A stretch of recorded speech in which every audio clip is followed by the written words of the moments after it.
Today's video is pre-marriage class, financial resources today. I really appreciate it. Always an honor to be here and to come talk about personal finance. It's a huge passion of mine. I used to teach Financial Peace University here at Elmbrook for about 4 years, up until 2019, kind of COVID year. COVID. And I really enjoy talking about it. It's near and dear to my heart. It was a huge blessing for my wife and I to have gone through Financial Peace University with Dave Ramsey. Have any of you guys actually been through that course or heard of Dave? Have you been through that? I've been through the course. Awesome. Has anybody else been through it? Okay, so I'll kind of give a plug for that as we move through.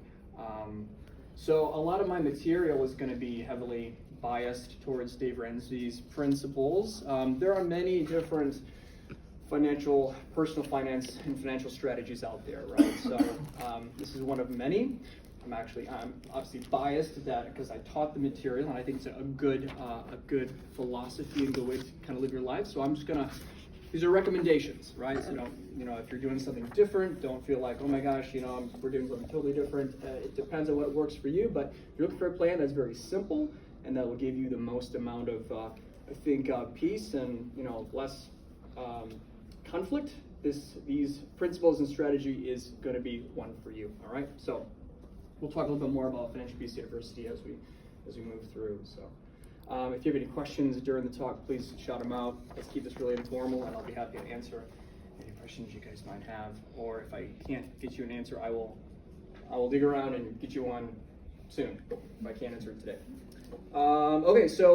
Presentation wouldn't be a presentation without objectives. So in the course of this talk, what we'll do is we'll talk about, why are we talking about finances in the context of marriage? Why is that an important thing for us to be discussing? So we'll go through that. Talk about this idea of oneness in finances. Talk about budgeting. Talk about debt. The need for an emergency fund. We'll discuss credit cards and credit scores. Talk about buying a home, some strategies regarding that. Oh, that's good. Yeah, especially now. It's crazy market. Talk about insurance, investing, and finally, generosity. Okay, so that's what we'll be discussing. So I try to make this talk as applicable as possible and give you guys some actionable content so that when you leave here, you can start applying things right away. All right, so why are we talking about money in the context of marriage? Well, Ramsey Solutions back in 2017 did a survey. At the time, it was the largest survey looking at personal finances in the context of marriage. And they surveyed over 1,000 couples to get understanding of how spouses communicate regarding money and finances. And so these are some of the findings. Money was the number one cause couples fought about. All right? Money fights were the second leading cause of divorce. Do you guys know the first cause of divorce? What's the first one? You guys know? Affairs? Yes, sir. Infidelity is number one. Followed very closely by number two. And which is actually interesting because I looked into this and I thought it was fascinating that over 78% of all divorces are initiated by women. That's interesting. So 78% of divorces are initiated by women. Wow. Ouch. Ouch, yes, ouch is right. When asked to rank their marriages from being either great, okay, or in a crisis, 94% of respondents who said they had a great marriage regularly discussed their finances with their spouse. And 87% of those people who said they had a great marriage worked together to create financial goals for their marriage and for their future.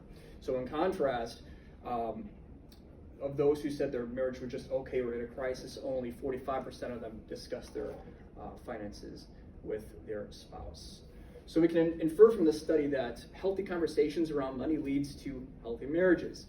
I think what is very challenging is when you get married, you both are bringing in two completely different experiences with finances. Maybe you came from a home where your parents modeled good financial behaviors. Maybe they budgeted, maybe they saved, and maybe they were just really frugal with their money. Or maybe you came from a home where finances were it was a very stressful thing, right? And you picked up some bad behaviors from your parents, And so if you are, on either of these two spectrums, and now you're coming together into a marriage, you can see how they can create just a natural conflict there, right? And it can be hard to talk about finances, right? I mean, I think there could be some shame associated with finances, about decisions that you made in the past, and so it's a very difficult thing to talk about. But we know that being on the same page about money does produce intimacy and oneness within the relationship, and can result in less conflict. I love this quote. This is by Rachel Cruz. She's she's on Dave Ramsey's Ramsey Solutions team, and she's a New York Times bestseller. She says that talking about money is often more valuable than the money itself, right? So it's important to talk about your money. So this leads us to this idea of oneness in finances, all right?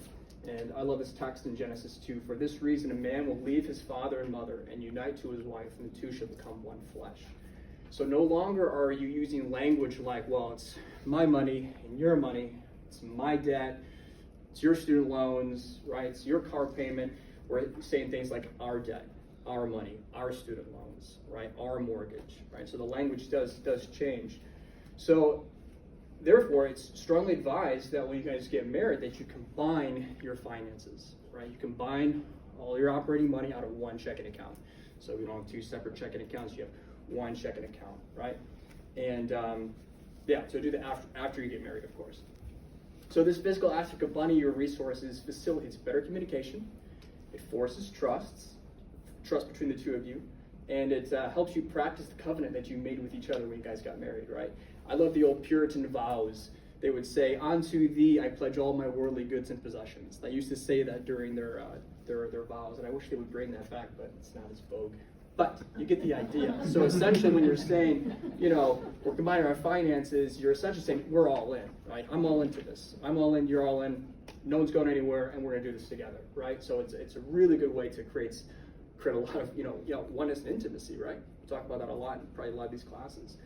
A paper was just published last year, 2023, in the Journal of Consumer Research. The title of it was Common Sense, spelled C-N-T-S.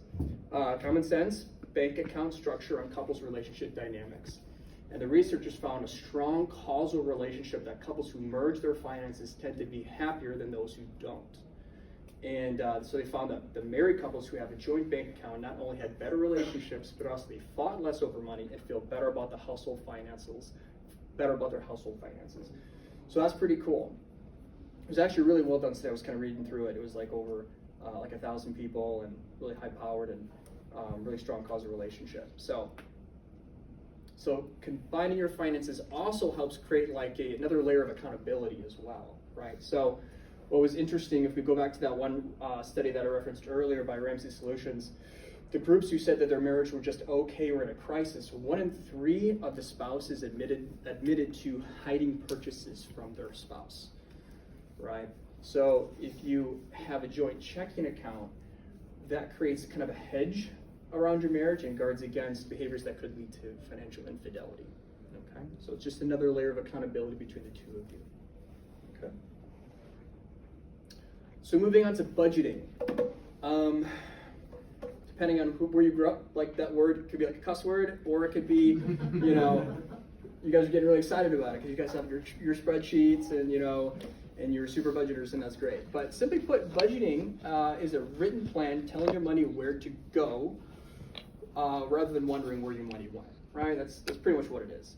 And ideally, you create it with the two of you, both spouses. You create it at the beginning of each month, right?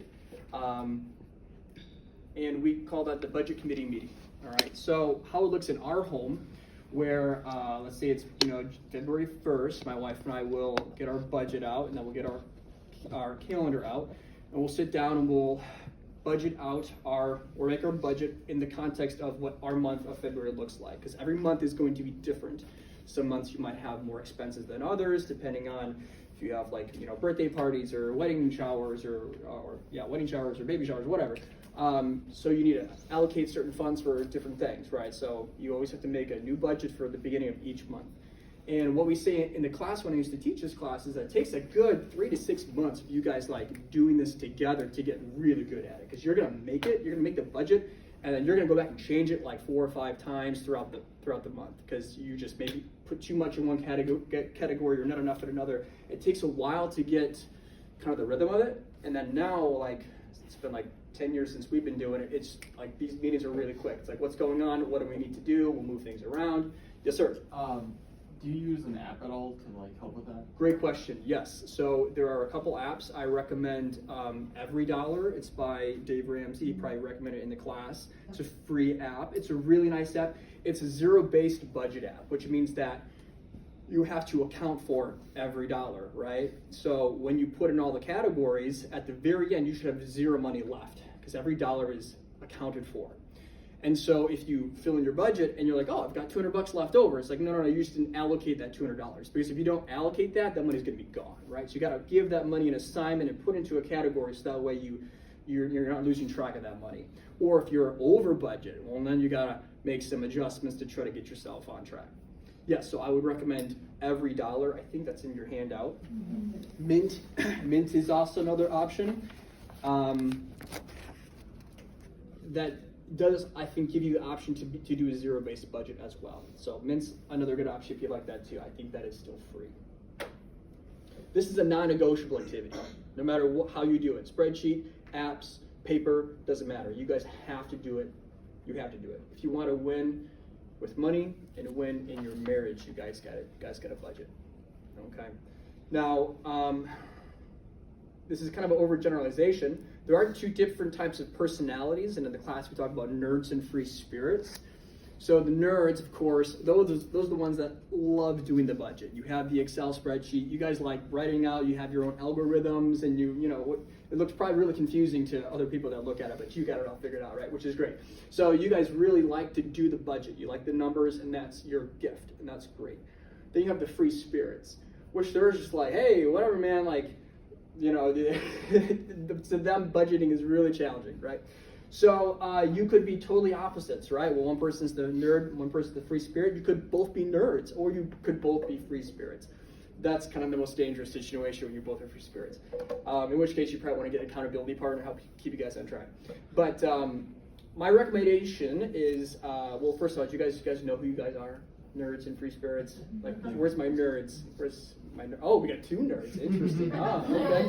Oh, conflict. Love it. I was kidding. I'm not too sure about my spouse. Okay. All right. Kind of a little both. A little bit of both. Yeah, I get it. It's an overgeneralization. I think we all have strengths of both aspects. I think I'm a little of both too. There you go. It's good. But I love to do the budgeting. I'm the one that budgets it and does the rent and says, hey, this is this and this. It's like, okay, yes. There you go. There you go. So it sounds like you're the one that kind of puts together the budget and all that stuff. That's good. So what I would recommend is the one that has the strongest nerd tendency to create the budget. All right. So how about you guys put the budget together? You guys put the categories in and you guys make the initial template.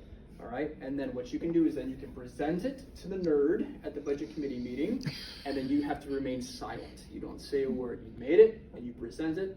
Now the free spirit, okay, you guys have to show up to the meeting. That's important. You got to be there. You got to show up, and you can't say anything like, "Oh, whatever you want to do, it looks fine. You know, that looks great. However you want to set it up." You can't say that. You have to make one change. You have to change one thing. I don't care if it's creating a category, if it's moving money from one category to another. You have to make one change. And then once you both are in agreement on what the budget looks like, and you think it looks good, you spit shake. And that's it for the month. Because then 2 weeks later, when you go spend $400 at Costco that wasn't in your budget, and it's like, well, now wait a minute, now we did not agree upon that, right? You got something to nail them to, right? Like, this is our budget. Here's your signature in blood, right? You agreed that we wouldn't do that. So it's really helpful that you both come, you both have engagement, you both understand and say, well, wait a minute, that's not enough money in that category. I'm going to need more money in the grocery category if you want us to, change our eating habits or whatever. There's lots of things that the other spouse may not necessarily take into consideration. So that requires some discussion, some collaboration, and some decision making to come to the right amount in each of those categories. Groceries are expensive. Yes, exactly. So you have to come to agreement and both agree on it at the start of the month. And it's going to take a good 3 to 6 months to get really good with that. Like, I promise you, if you keep it up, it gets so really easy. And it's It's really nice, right? Okay, so moving on to debt. So referencing that Dave Ramsey study earlier, 86% of couples who got married in the past 5 years of that study started out in non-mortgage debt. So roughly 9 out of 10 people were in debt. 9 out of 10 couples were in debt when they got married. And when I say non-mortgage debt, we're talking about car loans, student loans, credit cards, etc. 63% of the newlyweds with $50,000 or more in debt felt anxious about talking about their finances with their spouse. Okay. And almost half of the respondents said that their debt creates stress and anxiety in their marriage.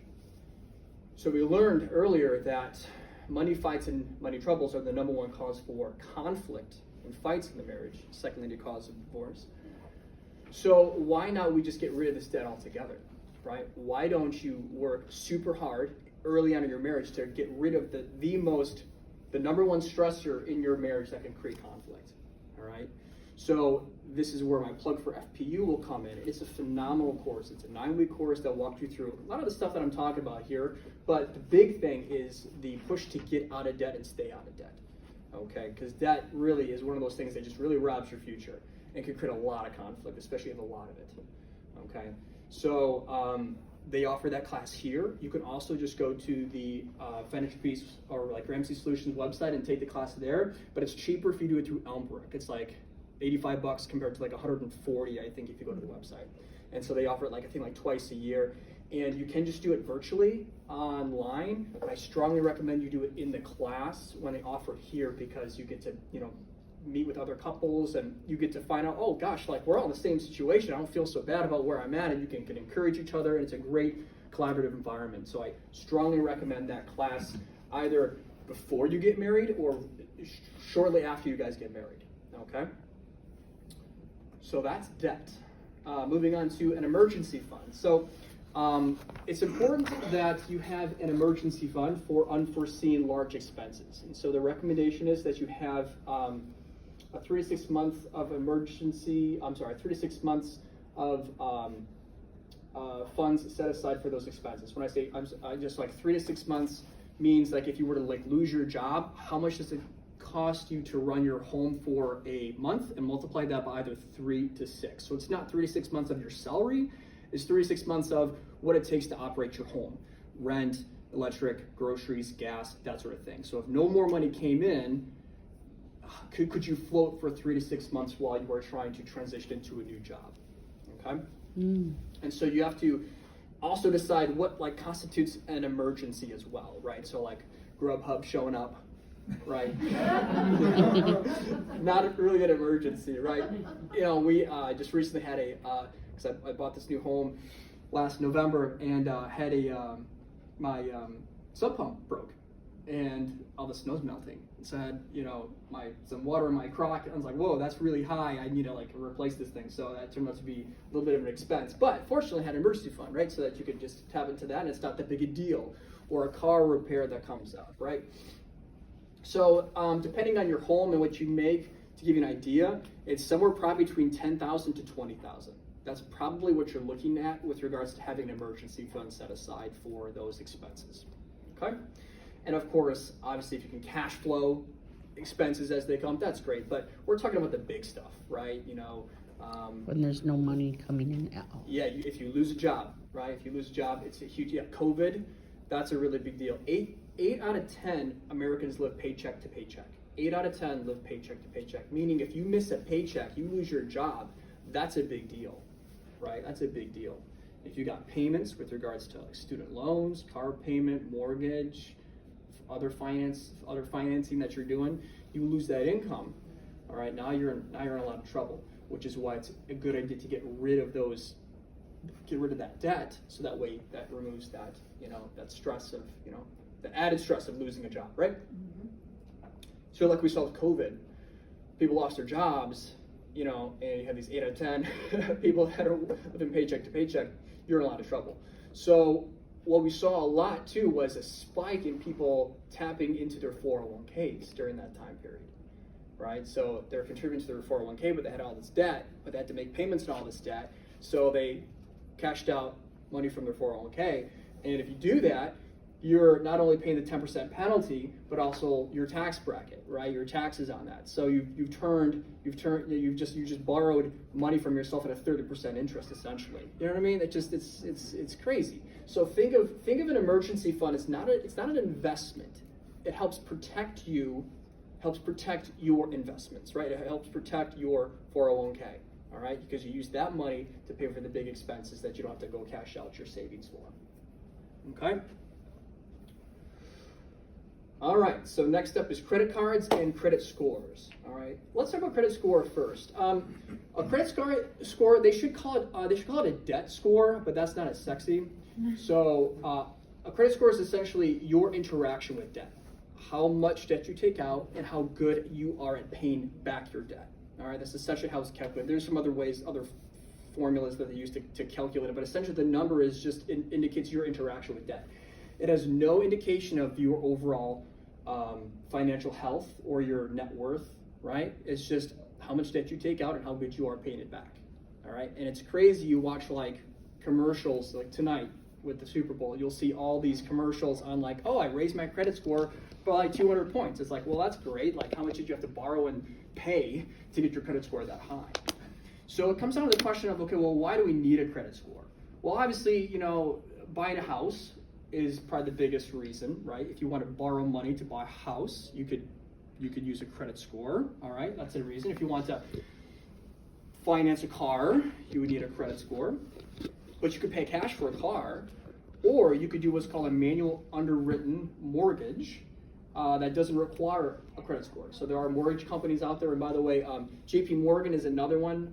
Betsy, you asked that question last time. You said, do other companies like Chase or other companies, do they offer manually underwritten mortgages? And most of them don't, but JP Morgan is another company that does, another brokerage company. But there's a company down in Tennessee called Churchill Mortgage. They do manually underwritten mortgages, and they do mortgages like the old school way, like how much do you make? How much do you have in savings? How long have you been at your job? Right? Not just, oh, your credit score is this, so therefore you can get this, right?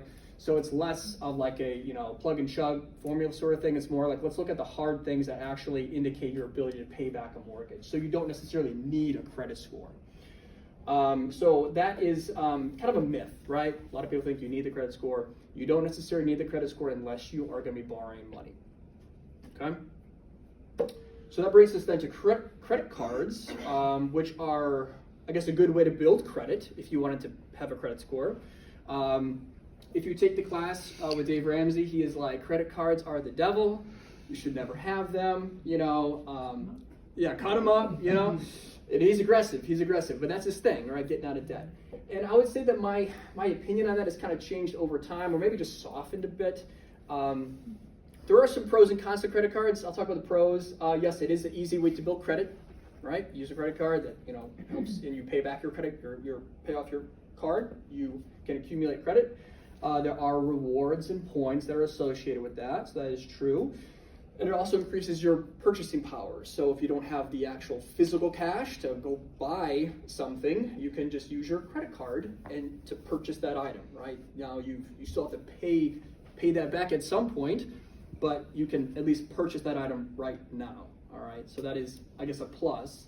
There are cons, of course. It increases your likelihood to overspend. That's been well documented in the research that people that use credit cards typically spend more than if you were to pay cash or use a debit card.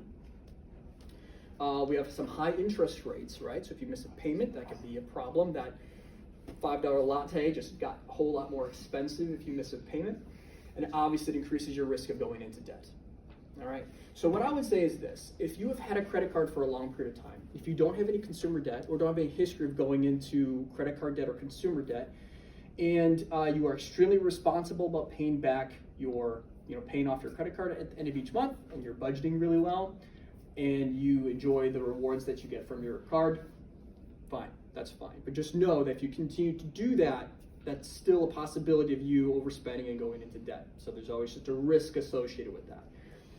If you are someone who has a lot of consumer debt or has credit card debt or a lot of student loans and you want to get out of debt, I would recommend that you cut them up to date. And you no longer use credit cards, and you continue, and then you switch over using cash or a debit card. All right, and there is a bit of a myth out there that you can't use a debit card like you can a credit card. They operate the same exact way. The only caveat is that if you enter your PIN, like if you swipe and ask for your PIN, if you can just cancel out of that, it should just run through as credit, but if it forces you to enter your PIN, as soon as you're entering your PIN, you're outside the Visa protection, fraud protection, and which then will fall under then your bank's fraud protection. So that's the only kind of difference with regards to that.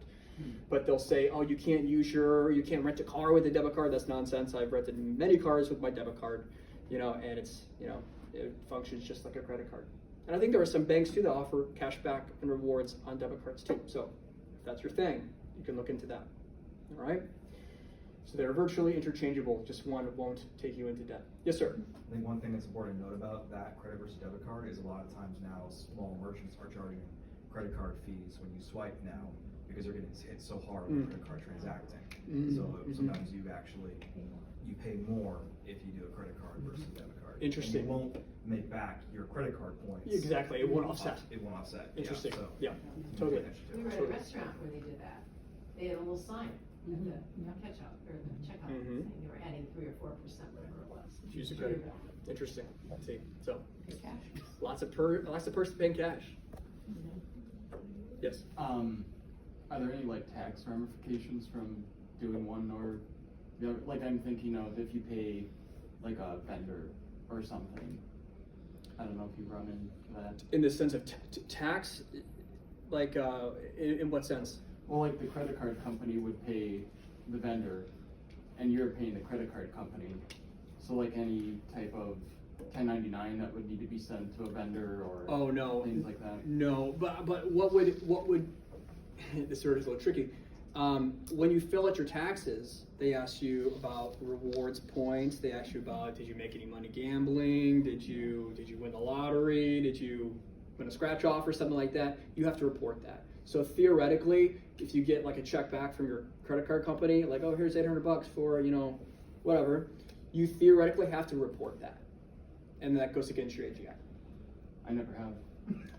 Right. Most people don't. But if you're talking about tax implications, that is one potential personal income tax implication that you would have to report that and will go against your AGI. But nobody does that. Hopefully you don't get audited. Hopefully I don't get audited. I don't report it. Yeah. So that's that. Okay. Good question. Okay. So buying a home. Whew. This was a tough one. So what Dave Ramsey recommends is that you're out of debt. Okay, these are just recommendations. Okay, we're good on that. That you guys are out of debt, and that you have an emergency fund of 3 to 6 months of household expenses set aside before you purchase a home. Because you don't want to get into a situation where you have debt, all these payments going out towards the car, and all these other things, and now you have a mortgage, and then COVID hits you, lose your job. Right? So now you just turned a potential blessing, right? A home. We want a home to be a blessing for you guys, right? Home ownership is awesome. It's like a forced savings plan. You know what I mean? It's a great way to hedge against inflation. Phenomenal. I want you guys all to have homes. But if you get a home in not the right order, and you get a home with lots of risk and debt associated with that, right? That can turn that blessing into a curse, and it can be an albatross. All right. So being in the best financial situation going into home ownership is the wisest thing that you possibly could do. And so if you're looking at potential, well, how much do you put down, what sort of mortgages to take out, this is Dave Ramsey's recommendation.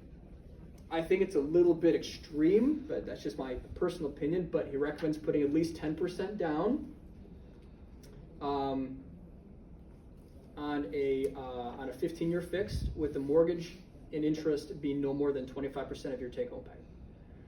So that's the recommendation. If you were to plug and chug those numbers, that doesn't give you a whole lot of purchasing power in today's market, right? So that is kind of an extreme.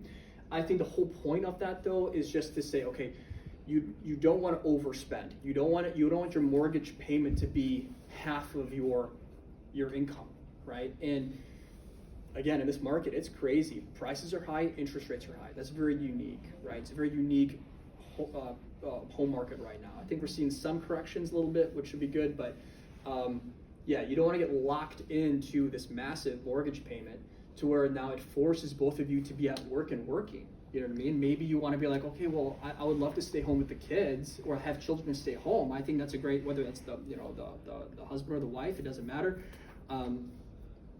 But if you have this massive mortgage payment, I mean, that removes that option for you guys. So the idea is being in a good financial situation going in and not buying too much, right? Maybe it's a smaller home. Maybe it's a 1.5 bath. We'll have to deal with that. You know what I mean? And so just things to think about as you go into that situation before you pull the trigger and buy a home. Right? Yes. Oh, I'm sorry. So just before I actually met Miracle, my fiance, I had literally just purchased a home. And so the one piece of advice that really rang true for my experience is never underestimate the amount of unexpected expenses. You know? 100%.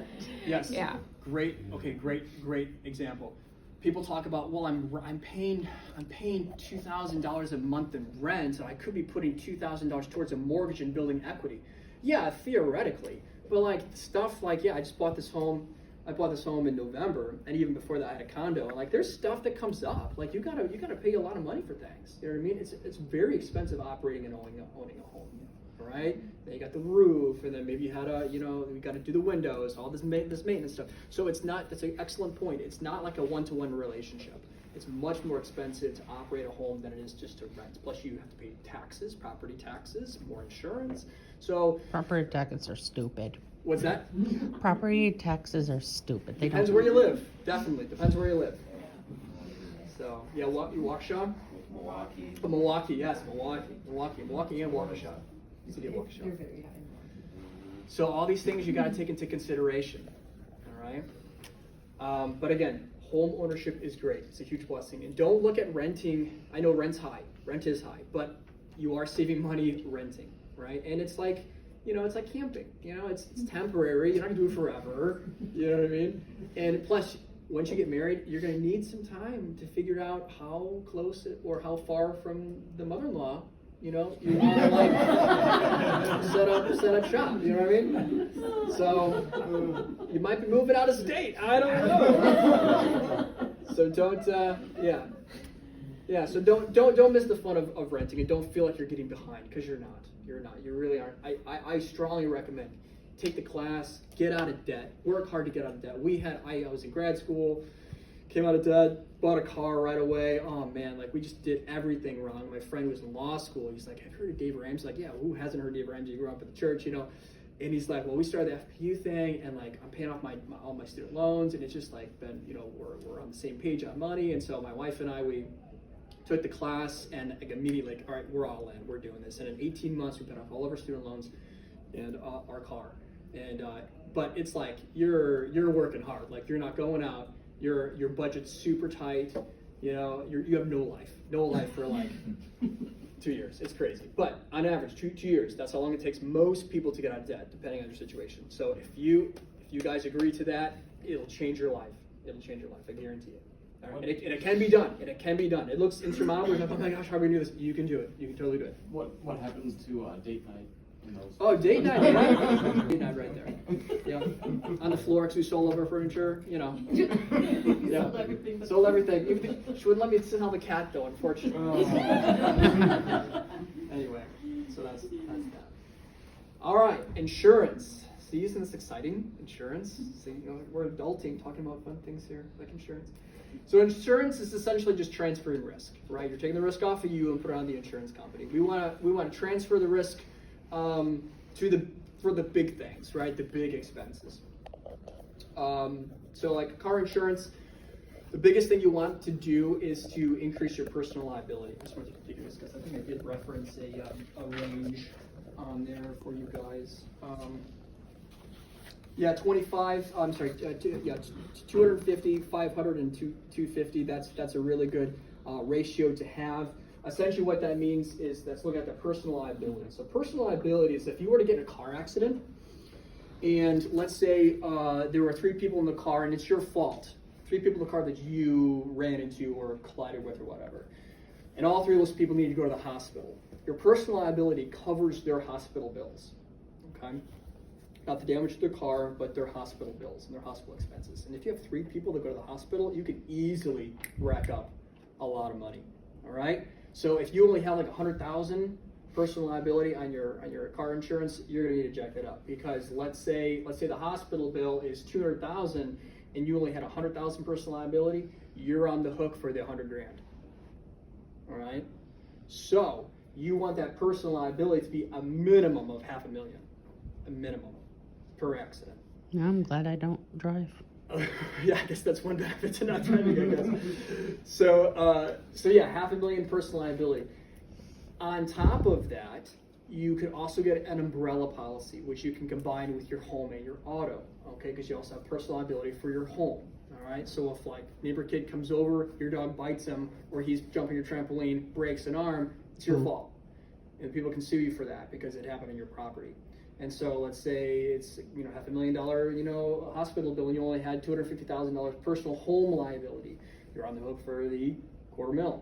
So having like $1 million umbrella policy is a really good idea. They're really not that expensive. It's like an additional like $200 to $300 per year, but that covers both your home and your auto. So let's say you had a $500,000 personal liability on your auto. You get in a car accident, you hit a bus, I don't know, and there's like a bunch of people and they're all injured, and it's like $750,000 in medical expenses. Your car insurance will cover the first $500,000, then your umbrella policy will cover then the remainder. All right, so the umbrella policy is a super, super wise option, so strongly recommend doing that, and you can bundle it so you get a good discount. Get an agent. I understand this stuff for the most part, and I usually just go online and do my own thing.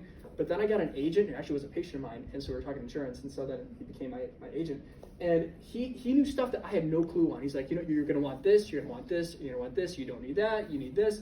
And then the stuff that I had no clue of what, for my home insurance. And so I had all this additional coverage for things that were actually really important to me that I had no clue that, I should probably have gotten. So now I've gotten better coverage for less money, right? Because I had an agent in my corner helping me out. So I really recommend getting an agent to walk you through some of those nuances for your personal situation. If you get a situation that you guys are making some money and you don't have any debt, you got a good emergency fund set aside, you can consider increasing your premium payments. So instead of your deductible being like $500,000, like jack it up to like $2,500 or $5,000.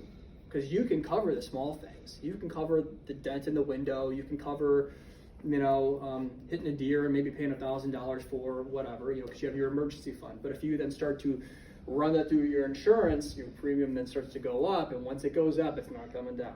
And so over the long haul, you want that premium to be as low as possible. So you can play around with jacking up your premium to then save money on, jacking up your deductible. Excuse me, did I say premium? Jack up your deductible to then bring your premium down, okay? Yeah, so that's a good strategy, okay? I had one more point to that. I can't remember what I was going to say, but I think that covers most of it. Yeah, so umbrella policy, personal liability, really important. Health insurance, most of us get health insurance through our work. Yes, ma'am. Did you mention renter's insurance? Oh, yes. You know what? I was looking at your previous Yes, notes. did I renter? Thank you. So renter's insurance, yes. Are most of you guys renting? Yes, okay. Do you guys have renter's insurance? Very good. If you don't, you need renter's insurance. Most landlords require that you get renter's insurance. If your place burnt down and you lost all your stuff, like that's on you. If you didn't have insurance, like it's not on the landlord to recover or give you to replace your valuables, right? Your stuff. So make sure that you have renter's insurance. It's very inexpensive. Okay, so yeah, health insurance. Most of us get that through our employer. If you are either really sick or if you're really healthy, the health savings account is probably the best option for you guys to get the high deductible plan with the HSA. HSAs are awesome because you can set aside money each year in your HSA account. If you leave that employer, you take that money with you. It stays with you. It's tax free. It lowers your taxable income, so it lowers your AGI. You get interest on that money. You can also invest that money, and you can use it for all medical expenses. All right, and once you hit 59 and a half, that HSA account essentially turns into an IRA account. So then you can then use that, you can withdraw from it, you just pay the taxes on it at that point, just like you would a traditional IRA. So it's kind of a nice little secondary savings option because you've got all the tax benefits up to that point, and then once you then would withdraw it, you just pay your taxes on it at that time. In my experience too, when I HSA, you can invest that as well. Yes. And then all of your investment income, as long as you spend it on health related, isn't taxed either. Exactly, So you- exactly. Yeah. Totally, yep. So in your option, you got to keep it in cash, which you get it's like a savings account essentially, or you can invest it in like mutual funds and stuff. So if you're like if you're super healthy and you haven't had a medical event in a long time, you can park that money in like a an index fund or something like that, and if the market's doing well, of course, that's good for you. But over the long haul, you make money on it, and then if you use that money for anything medical expenses, the gains on that is all tax free. If you leave your job, that goes with you. It's not like a flex account. So a flex account is you put money aside, and you got to spend that money on medical expenses before the end of the year. So HSA is not that way. Do most employers have both options, or is it more typical to have one or the other? Yeah, they'll have like a PPO, in which case your premium is higher, but your out-of-pocket expenses when you go to the doctor or the labs or imaging or workup is going to be lower. You might have a copay, but your premium that you pay each month is much higher. So the trade-off is you have a lower monthly premium with the HSA, but you pay more out-of-pocket for all of the medical expenses, up to your deductible, and then of course up to your max out-of-pocket. All right. So if you don't go to the doctor a lot, it's okay paying a couple $100 to see your doctor or get blood work or whatever. If you're very sick and you go to the doctor a lot, the HSA is still a good option for you because you know that you're going to be at least hitting your max out of pocket each year. And so if it's an individual, it could be anywhere between $4,000 to $5,000. For a married couple, it's going to be $9,000 to $10,000. All right. But if you add up like how much you actually spend on your premiums each month with a PPO, plus your co-pays for all your doctor's visits, the HSA is still probably the better option for you. Yes? I was just gonna add too, because I actually used to work with HSAs and HR and so all of that, but as you're looking at the different plans and comparing them, you can talk with your HR, and a lot of times they can give like examples of, for this condition, or even for like a birth of a child, what's the difference between the two plans, and that way you can really kind of look and envision really how that comparison would work for your family and your situation. Totally, it's a great point, and I did do that when my first son was born. I calculated what it would be for me to switch over to a PPO versus maintaining my HSA, and it was actually cheaper for me to keep the HSA than it was to go to the PPO, so, or the group plan or whatever. So, but yeah, you can totally shop around and see which ones, for your situation or your medical condition or whatnot. So, yes, and your HR people are really good about doing that stuff. So, great point. Thank you. Okay, last one. Sorry, am I doing okay in time here? Yes. Okay. All right. So last one will be life insurance. All right, life insurance, another adult thing to have. If you're married, you need life insurance, and you need life insurance in both you guys. All right. If you're not married, you don't need life insurance because if you die, as sad as that is, no one's depending on your income, right? So, but if you're married and you die, well, your spouse has just lost that income. So the recommendation is that you take out 10 to 12 times your annual income out in term life insurance, not whole life, but term life insurance. Okay. So the thought is that if it's 10 to 12 times, then you can take that money, invest it, and if you get like an annual rate of return of average of 10 to 12%, which that is possible, then that replaces that income that was lost. Okay. And don't underestimate the value of a stay-at-home spouse, the financial value of a stay-at-home spouse. Just because you're not earning an income outside the home doesn't mean that they're not contributing immensely to your financial situation. If they were to die, the amount of money it would cost to replace what that spouse does, it's astronomical. So even though they're not making an income, they are saving a significant amount of money. Okay, so you have to make sure that you have a life insurance out on whoever is staying at home, whether it's the husband or the wife or whatever, however you guys want to structure your home. Yes, ma'am. Also, there's also there's also a spouse that would still stay home, not have a job, but they still have income because of their disability. That's, yep, so that's considered disability as well, yep. And if you do pass away, the disability income would go away. Yep, Mhm. exactly. So it would be the same thing as if you were to, die and lose an income. Correct. And so term life insurance, and so you anywhere between 20 to 30 years.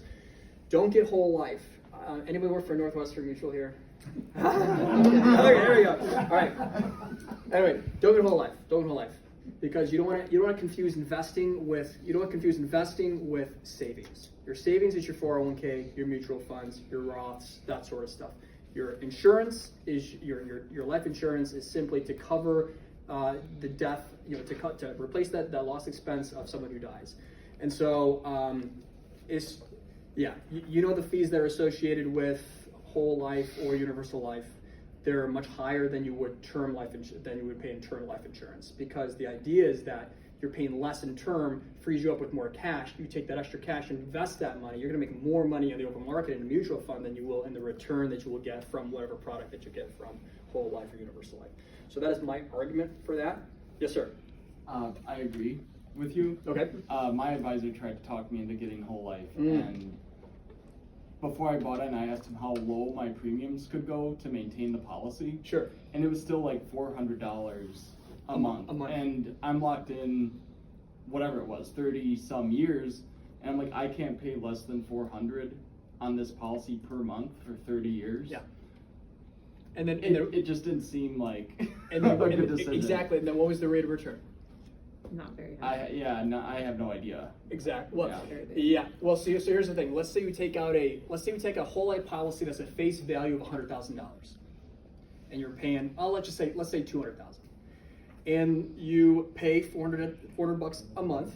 Some of that goes into savings, the savings portion of the whole life policy, but the rest gets pocketed, all right, by the company, because it's just a high fee. Let's say you contribute for 20 years.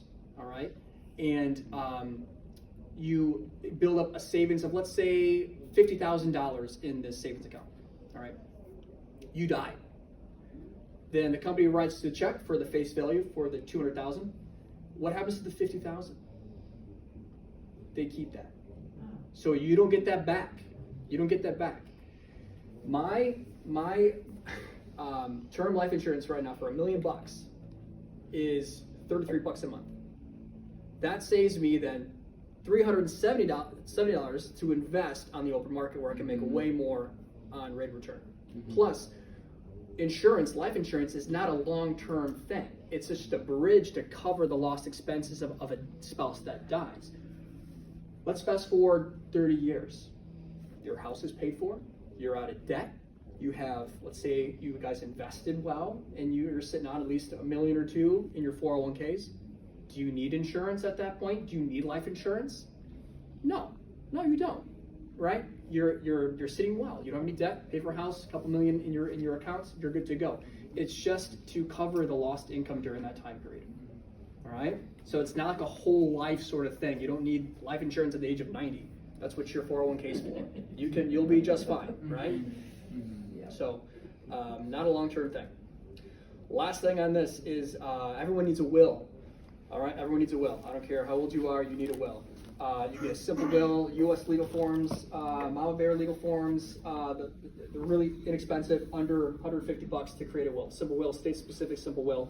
The reason we do that is that if you were to die without a will, even a simple estate, your estate doesn't go into probate. And if you've ever had to deal with probate, it's a pain in the butt. The state essentially takes on your funds and manages your money, or until they can work out who gets what.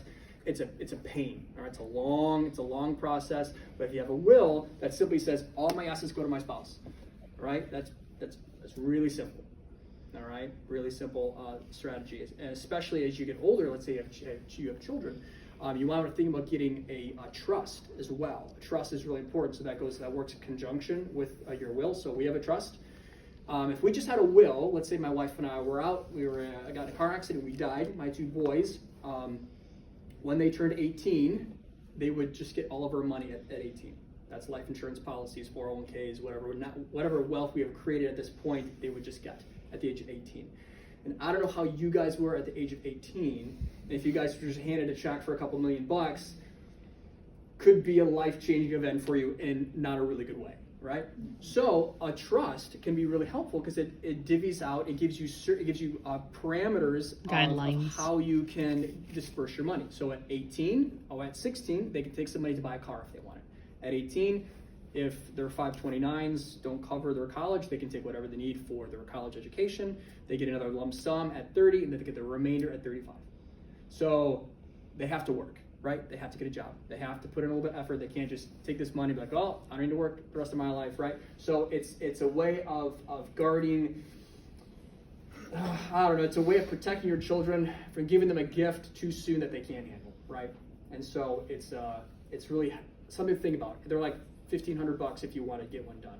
And if you get a revocable trust, meaning that you can change it as time goes on, and there are lawyers everywhere to do that. So anyway, wills are really important, really cheap. If you want to get a trust, get a trust.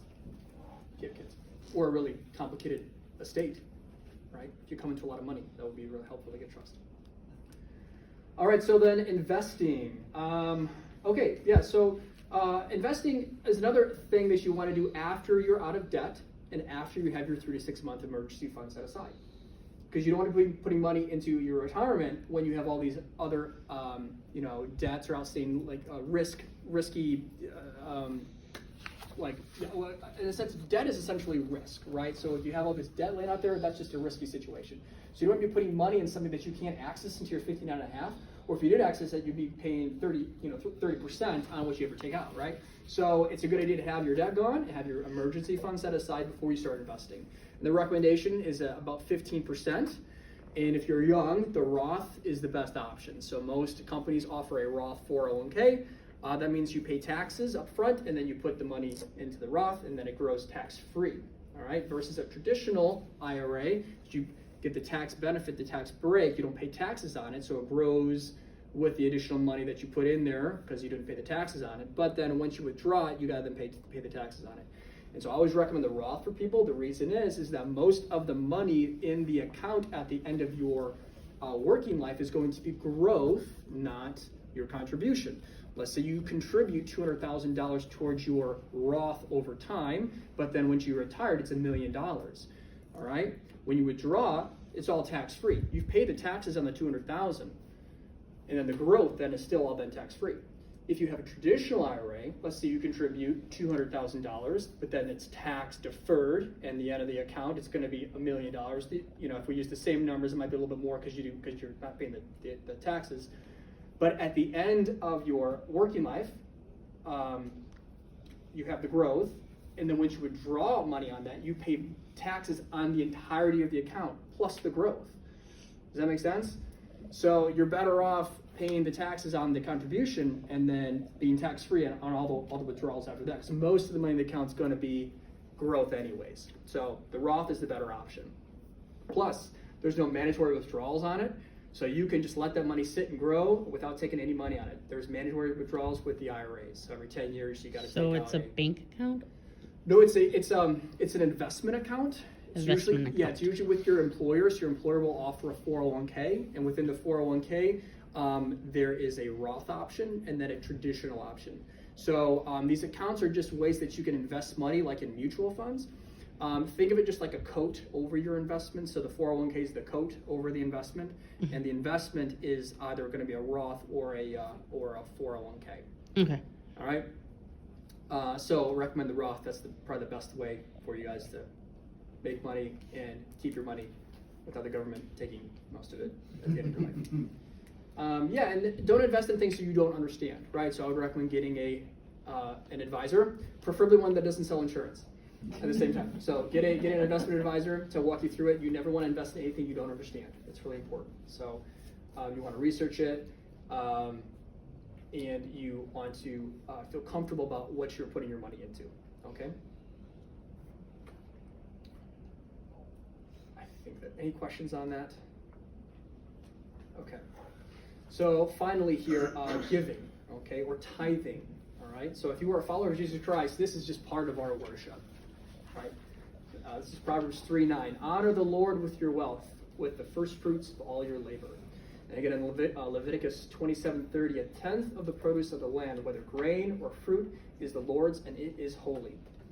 And he who trusts in his riches will fall, but the righteous will flourish like the green leaf. And that's in Proverbs 11:28. So what does this mean? Well, God is the owner of our money, and we are simply the stewards of what he has been so gracious to give us, right? So tithing is a way that we are showing trust towards God, right? That we trust him with our finances and with our lives. And it encourages a grateful and generous spirit and can prevent us from being greedy or depending on money too much. I mean, we are generous people by nature, right? We are generous because we are created in God's image, right? And he is so generous, in fact, that he gave his own son for our sins on the cross so that we can be redeemed and reconciled and brought into a relationship with him, right? So that is who we are, and that is who he is. Just like he is love, he is goodness, right? He is generous. And so when we are generous, right, we are just simply tapping into who God has created us to be. And so when you give, like, you know that feeling, you give from your heart, and it just brings something out in you. It awakens something. It makes you feel like you're doing what you were created to do, right? And so that's what tithing really is. It's not about the money. It's about the heart. It's about living with an attitude of being blessed to be a blessing, right? So I'll end with this. 2 Corinthians 9:7. Each of you should give what you have decided in your heart to give, not reluctantly or under compulsion, for God loves a cheerful giver. Okay, that's that. Yes, ma'am. You haven't mentioned this previously, but do you have any comments on the fact Wisconsin is a 50-50 state in terms of? Of course. No, as far as, yeah.